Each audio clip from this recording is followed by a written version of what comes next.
ओम नमो भगवते वासुदेवाय। आज परमा एकादशी का व्रत है। इस दिन हमें भगवान विष्णु की पूजा करते समय परमा एकादशी व्रत कथा को ज़रूर सुनना या फिर पढ़ना चाहिए। जो व्यक्ति परमा एकादशी की व्रत कथा सुनता है उसकी गरीबी दूर हो जाती है। भगवान श्री हरि विष्णु के आशीर्वाद से धन, धान्य और प्रसिद्धि मिलती है। अर्जुन ने कहा, हे कमल नयन, आप कृपा करके मुझे अधिक मास के कृष्ण पक्ष की एकादशी का क्या नाम है, इसमें किस देवता का पूजन किया जाता है तथा इसके व्रत से किस फल की प्राप्ति होती है तथा उसकी विधि क्या है, इन सब के बारे में बताइए। श्री भगवान बोले, हे अर्जुन, अधिक मास के कृष्ण पक्ष में जो एकादशी आती है वह परमा एकादशी कहलाती है। वैसे तो हर साल में 24 एकादशियां होती हैं। अधिक मास या मलमास को जोड़कर वर्ष में 26 एकादशियां होती हैं। अधिक मास में 2 एकादशी होती है। शुक्ल पक्ष की एकादशी को पद्मिनी एकादशी और कृष्ण पक्ष की एकादशी को परमा एकादशी या पुरुषोत्तमी एकादशी के नाम से जाना जाता है। यह धन की दाता और सुख ऐश्वर्य की जननी परम पावन है एवं दुख दरिद्रता का दमन करने वाली है। इस दिन भगवान विष्णु का धूप, दीप, नैवेद्य, पुष्प आदि से पूजन करना चाहिए।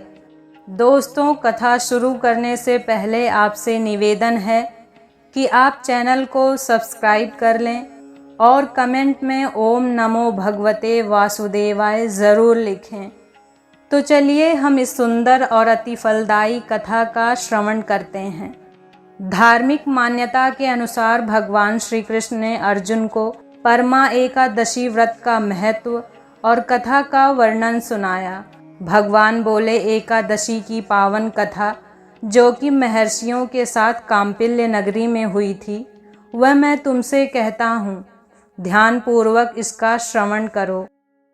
एक समय की बात है, काम्पिल्य नगर में एक ब्राह्मण परिवार रहता था।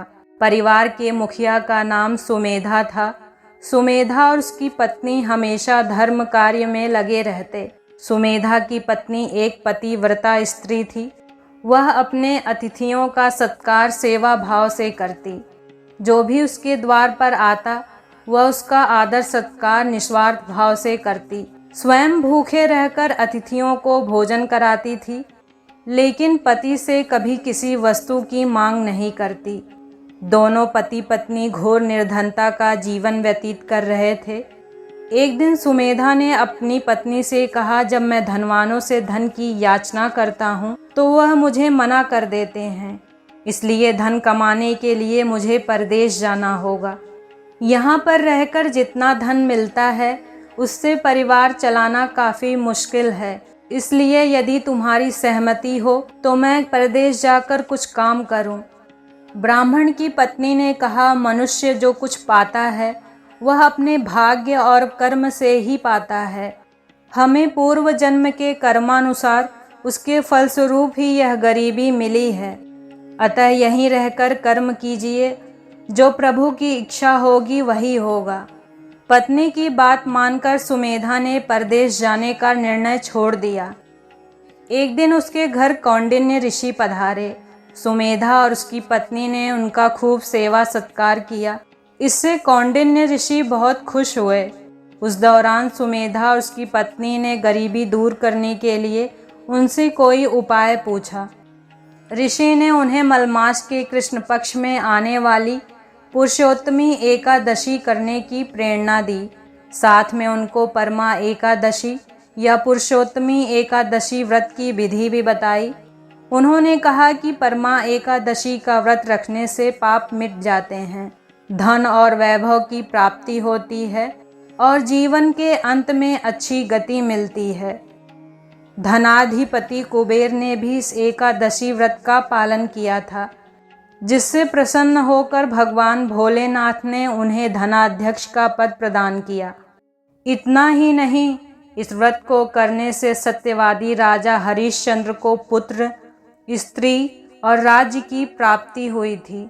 ऋषि कौंडिन्य के बताए अनुसार जब अधिक मास का कृष्ण पक्ष आया तो सुमेधा और उसकी पत्नी ने विधि पूर्वक परमा एकादशी का व्रत रखा और भगवान विष्णु की पूजा की, ब्राह्मणों को भोजन कराया और दान दक्षिणा देकर विदा किया।